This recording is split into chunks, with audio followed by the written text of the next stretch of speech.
Hello everyone, welcome to Saroj Mishra YouTube channel में। YouTube channel पर आप सभी का बहुत बहुत स्वागत है। कस्तूरबा गांधी रेसिडेंशियल स्कूल आवासीय विद्यालय गवर्नमेंट स्कूल है, सरकारी स्कूल है। और इसमें पहले 6 to 8 तक की पढ़ाई होती थी, अब अपग्रेड कर दिया तो 9, 10, 11, 12 तीन चार जो है ना स्टैंडर्ड ऐड कर दिए गए। तो 9वीं 10वीं तो खैर टीजीटी में आ जाएंगे, पर इसके लिए प्रवक्ता भर्ती हो रही 11, 12 को पढ़ाने के लिए। और इसमें जो है सिर्फ पीजीबी है, मतलब रिलेटेड सब्जेक्ट में, कंसर्न सब्जेक्ट में या संबंधित विषय में सिर्फ मास्टर डिग्री, स्नातकोत्तर या पोस्ट ग्रेजुएट है, सिर्फ ओनली। मतलब इसके बाद आपके पास बीएड वगैरह कुछ भी नहीं है, एक्सपीरियंस भी नहीं है, तब भी आप अप्लाई कर सकते हैं। हर डिस्ट्रिक्ट से वैकेंसीज आ रही है। मैंने तो बहुत सारे वैकेंसीज ऐसे ही छोड़ दिए, मतलब बहुत सारी वैकेंसीज एक साथ आ गई थी तो मैंने कवर ही नहीं किया। अभी एक और नई वैकेंसी आई हुई है, चलिए देख लेते हैं। सिर्फ पोस्ट ग्रेजुएट हैं अगर रिलेटेड सब्जेक्ट में तो भी अप्लाई कर सकते हैं, क्योंकि अभी जस्ट इसी साल अपग्रेड हुए हैं स्कूल्स और उनको जल्दबाजी में टीचर्स चाहिए, तो उन्होंने कंडीशन रिलैक्स कर दिया है कि ठीक है 11, 12 को पढ़ाने के लिए बीएड नहीं भी है, प्रेशर है, तो भी अप्लाई कर सकते हैं। एग्जाम नहीं लेंगे, इंटरव्यू नहीं लेंगे, सिर्फ जो आपका एकेडमिक क्वालिफिकेशन है। इसका मतलब ये नहीं कि बीएड वाले अप्लाई नहीं करेंगे, बीएड वाले तो अप्लाई करेंगे ही, लेकिन बिना बीएड के भी अप्लाई कर सकते हैं। एग्जाम लेंगे नहीं, इंटरव्यू लेंगे नहीं, डायरेक्ट सिलेक्शन होगी। जो आपका एकेडमिक क्वालिफिकेशन है उसके बेसिस पर मेरिट लिस्ट बना देंगे। अभी प्रिंसिपल की वैकेंसीज आने लग गई हैं, क्योंकि अपग्रेड कर दिया है तो थोड़ा सा रेस्पॉन्सिबिलिटी ज्यादा होगा, काम थोड़ा सा ज्यादा होगा। तो प्रिंसिपल पोस्ट पहली बार आने लग गए। पहले प्रिंसिपल प्रधानाचार्य पोस्ट नहीं होते थे, टीचर्स को ही रेस्पॉन्सिबिलिटी शेयर करनी पड़ती थी। तो प्रिंसिपल के लिए 30,000 सैलरी, बाकी post graduate teacher Hindi, post graduate teacher English, mathematics, biology, chemistry, physics, computer science, lab assistant, कार्यालय अधीक्षक की पोस्ट है, परिचारक, चौकीदार एंड रसोईया। तो जो पोस्ट ग्रेजुएट टीचर हिंदी हैं उनके लिए सैलरी अभी कम रखी है, क्योंकि अभी तो इसमें ज्यादा स्टूडेंट्स नहीं होंगे, क्योंकि आप समझ रहे हैं ना, अपग्रेड कर रहे हैं। 11, 12, 10 तक पढ़ाई होती थी, अब बहुत सारे ये सारे बच्चे जो है ना रिमोट एरिया से आते हैं, बहुत रिमोट एरिया से, जहां पर बहुत मुश्किल से ही जो है ना पढ़ाई लिखाई का कोई सपोर्ट वहां पर सिस्टम है। तो उन बच्चों को लाके यहाँ पर सारी सुविधा देके, बुक्स देते हैं, रहने की सुविधा देते हैं, खाना पीना सब कुछ मुफ्त देते हैं, सारी सुविधा दे के, सारी फैसिलिटी दे के उन बच्चों को पढ़ाया जाता। तो अब अगर स्कूल अपग्रेड करेंगे तो हो सकता है वो बच्चे चले जाएं वापस, 11, 12 ना पढ़ें।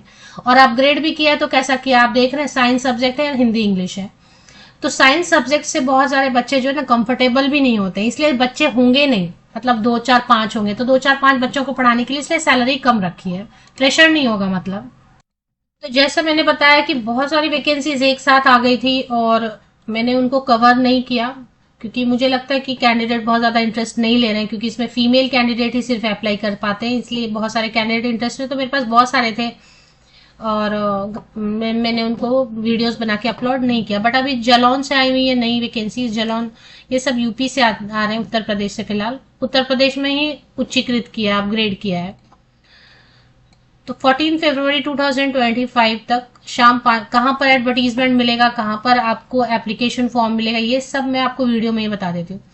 14 फरवरी 2025 शाम 5 बजे तक भारतीय नागरिकों से आवेदन। भारतीय नागरिक लिखने का मतलब अगर आप यूपी के बाहर के हैं, आपको लग रहा है कि ठीक है मुझे अप्लाई करना है, तो यूआर में अगर सीट है अनारक्षित में, तो आप उसमें यूआर में जाके अदर स्टेट वाले कैंडिडेट भी अप्लाई कर सकते हैं। ये एड्रेस है, ये पिन नंबर है, इस पे आपको गवर्नमेंट पोस्ट ऑफिस में जाके रजिस्टर्ड पोस्ट या स्पीड पोस्ट से अप्लाई करना है। फॉर्म के साथ क्या क्या अटैच करना है ये भी देखते हैं। ऑफिशियल वेबसाइट यहाँ पर आप देख सकते हैं, jalon.nic.in पे जाना है। तो jalon.nic आप ऐसे भी करेंगे ना गूगल पे जाके, JALAUN जालौन वेबसाइट। तो जालौन वेबसाइट जब आप गूगल करेंगे तो jalon.nic.in सबसे पहले फ्रंट में दिखेगा, सबसे ऊपर, उस पर क्लिक करेंगे तो वेबसाइट पे आ जाएंगे। चलिए अभी इसमें क्या क्वालिफिकेशन मांग रहे हैं वो समझते। क्वालिफिकेशन मैंने आपको बता दिया, एज क्राइटेरिया समझेंगे। अगर आप प्रिंसिपल पोस्ट के लिए अप्लाई करना चाह रहे हैं तो मिनिमम 30 ईयर्स होना चाहिए, अपर एज लिमिट 30 to 45 ईयर्स तक के कैंडिडेट प्रिंसिपल पोस्ट के लिए अप्लाई कर सकते हैं, ठीक है। और जो टीचर वाली पोस्ट है, टीचर वाली पोस्ट के लिए 25 to 45 ईयर्स तक के कैंडिडेट अप्लाई कर सकते हैं। और अगर प्रिंसिपल बनना चाहते हैं तो उनको जो है ना कम से कम 4 इयर्स का टीचिंग एक्सपीरियंस 9 to 12 स्टैंडर्ड का पढ़ाने का होना चाहिए, तभी प्रिंसिपल, क्योंकि उसी सेक्शन के लिए वो प्रिंसिपल बना रहे हैं ना। 14 फरवरी इज द लास्ट डेट। और रिसीविंग ऑफलाइन मोड एप्लीकेशन। 14 फरवरी के बाद अगर कुछ एप्लीकेशन मिलेगा तो वो रिजेक्ट हो जाएगा। इसमें 2 स्कूल अभी पिंडारी में है, मतलब 2 अलग अलग, पिंडारी और छौंक, ये जालौन डिस्ट्रिक्ट में, जहां पर वैकेंसीज फिल की जाएंगी। क्वालिफिकेशन क्या मांग रहे हैं? क्वालिफिकेशन देखिए, प्रिंसिपल जिनको बनना है वो देख ले, प्रिंसिपल के लिए बहुत सारा ऑप्शन दिया। अगर हिंदी इंग्लिश है तो इसमें आपका एमए चलेगा, एमए चलेगा, और बस इतना काफी है। अब अगर प्रशिक्षित हैं तो उसको प्रेफरेंस देंगे, मतलब अलग से लिखा है प्रेफरेंस देंगे। बाकी आप एमए हैं रिलेटेड सब्जेक्ट में, इंग्लिश में एमए है तो भी आप अप्लाई कर सकते हैं। और एलटी डिप्लोमा भी है अगर टीचर ट्रेनिंग में भी। ऑफ कोर्स आपके पास कोई भी टीचर ट्रेनिंग है तो आप शो करेंगे, मगर जरूरी नहीं है। हिंदी इंग्लिश के लिए तो एमए चाहिए, मास्टर डिग्री। अगर मैथमेटिक्स की बात करें, साइंस सब्जेक्ट की बात करें, तो इसमें बीएससी वाले भी कैंडिडेट अगर ऑनर्स किया है, सपोज आपने अभी तक एमएससी नहीं किया हुआ है, या मैथ्स में तो एमए भी होता है, तो मान लें अभी एमए एमएससी भी आपने नहीं किया है साइंस सब्जेक्ट एंड मैथमेटिक्स से, लेकिन आपने बीएससी ऑनर्स किया हुआ है कंसर्न सब्जेक्ट में, तो बीएससी ऑनर्स के बेसिस पे भी आप अप्लाई कर सकते हैं। तो ये एक कंडीशन है। इसको ठीक से पढ़ लें एडवर्टीजमेंट को, क्योंकि ऑप्शंस काफी सारे, अब जैसे बायोलॉजी में काफी सारे लाइफ साइंस वगैरह भी ऑप्शंस दिए हुए हैं। लैब असिस्टेंट की पोस्ट अच्छी है, कितने लैब रहेंगे जब बच्चे ही नहीं, स्टूडेंट्स ही नहीं, अभी अपग्रेड हुए 4-5 स्टूडेंट्स होंगे, उनमें लैब कितना होने वाला है। तो लैब के टाइम पे आपको लेबोरेटरी में जाना है, और कुछ भी नहीं मांग रहे। 12th अगर आपने साइंस से किया है तो आप बिल्कुल एलिजिबल है। 7147, 1 या 2 लैब आएगा बीच में आपके सब्जेक्ट का। तो 12th आपने साइंस से किया तो आप लैब असिस्टेंट के लिए अप्लाई कर सकते हैं। कार्यालय अधीक्षक या लिपिक, मतलब ऑफिस असिस्टेंट की पोस्ट हो गई, तो इसमें 12th पास किया हुआ है, और साथ में कुछ एक कंप्यूटर का आपके पास कुछ कंप्यूटर साइंस में डिप्लोमा या डिग्री, कंप्यूटर पर हिंदी, टंकन गति, अगर ये सब आता है आपको, टंकन वगैरह मतलब स्टेनोग्राफी, तो अप्लाई कर सकते हैं। 12,430 रुपीज पर मंथ। चपरासी की वैकेंसी है 7,147। चौकीदार की वैकेंसी है, तो जो नॉन टीचिंग है, चपरासी, चौकीदार, रसोईया, इन सब के लिए 7,000 6,000 ऐसे देंगे, बट इसके लिए 8th पास होना चाहिए, एंड फिजिकली मतलब कोई डिजीज ऐसा नहीं होना चाहिए। बाकी अप्लाई कर सकते हैं। तो मोस्टली मैंने बता दिया। अब अप्लाई करने के लिए क्या क्या बताते हैं वो सारी चीजें अटैच करें आप। आवेदन पत्र के साथ अपना 2 पासपोर्ट साइज फोटोग्राफ उस पर साइन करेंगे। स्वप्रमाणित का मतलब होता है खुद की सिग्नेचर करना। जितने भी आपके 10th 12th graduation, post graduation, BEd है, सीटेट है, जो भी आपके पास है, ऑफकोर्स उसकी वेटेज मिलेगी ना आपको, उसकी वैल्यू मिलेगी, क्योंकि एग्जाम तो ले नहीं रहे। तो आपके पास जितनी भी सर्टिफिकेट्स हैं, जितना भी आपने क्वालिफिकेशन लिया हो, उन सब की आप photocopies, passing certificate, marksheet, photocopy लगाएंगे, उस पर साइन करेंगे।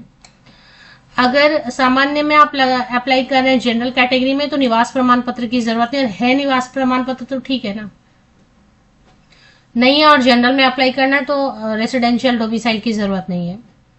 और अपना भी खुद का एड्रेस लिखा हुआ, आपका अपना एड्रेस लिखा हुआ 2 एनवेलप होना चाहिए, 42 रुपीज का डाक टिकट लगा होना चाहिए, और आपका अपना नाम, आपका अपना एड्रेस, आपका अपना पिन नंबर वगैरह उस पर लिखा होना चाहिए। ये 2 एनवेलप वो यूज करेंगे अगर फाइनली आप शॉर्टलिस्ट होते हैं, सिलेक्ट होते हैं, और सपोज आपको रिजल्ट का पता नहीं चलता। रिजल्ट न्यूज़पेपर में आता है, नहीं तो वहां के ब्लॉक ऑफिसर के जो ऑफिस है उसमें पेस्ट करते हैं वो, वहां पे भी आप जाके नहीं देख सकते। न्यूज़पेपर भी मिस हो गया तो फिर ये आपको इनवाइट करेंगे, आपने जो पता लिख के एनवेलप, मेन एनवेलप के अंदर रखा, उसी एनवेलप में आपको कॉल लेटर देंगे। तो ये लिखना जरूरी है, ये नहीं रखेंगे तो वैसे ही वो नहीं बुलाएंगे। तो जब आप ये सारी चीजें अटैच करेंगे, फॉर्म नीचे दिया होता है, देखें फॉर्म नीचे दिया होता है, ये फॉर्म डाउनलोड करना है, सारी फोटोकॉपीज लगाने, अपना खुद का पता लिखा हुआ, 42 रुपीज का डाक टिकट लगा हुआ, 2 एनवेलप, मेन एनवेलप के अंदर रखना है, photocopies, passing certificate, marksheet, domicile, ये सब रखना है आपको, पासपोर्ट साइज फोटोग्राफ, और भेज देना है दिए गए एड्रेस पर, स्पीड पोस्ट या registered post, government post office से। चलिए चलते, डिस्ट्रिक्ट जालौन की ऑफिशियल वेबसाइट है, jalon.nic.in करना है। इसमें देखें व्हाट्स न्यू में सबसे पहले जो है, थोड़ा नीचे स्क्रॉल करेंगे आप तो व्हाट्स न्यू आ रहा है, ये वाला आप क्लिक करेंगे। इसी में सबसे ऊपर में आपको एडवर्टीजमेंट मिलेगा, एडवर्टीजमेंट के सबसे नीचे अगर आप ठीक से चेक करेंगे तो फॉर्म मिलेगा। फॉर्म का पूरा हिस्सा ठीक से डाउनलोड करके अच्छी तरीके से उसको प्रिंट लेनी है।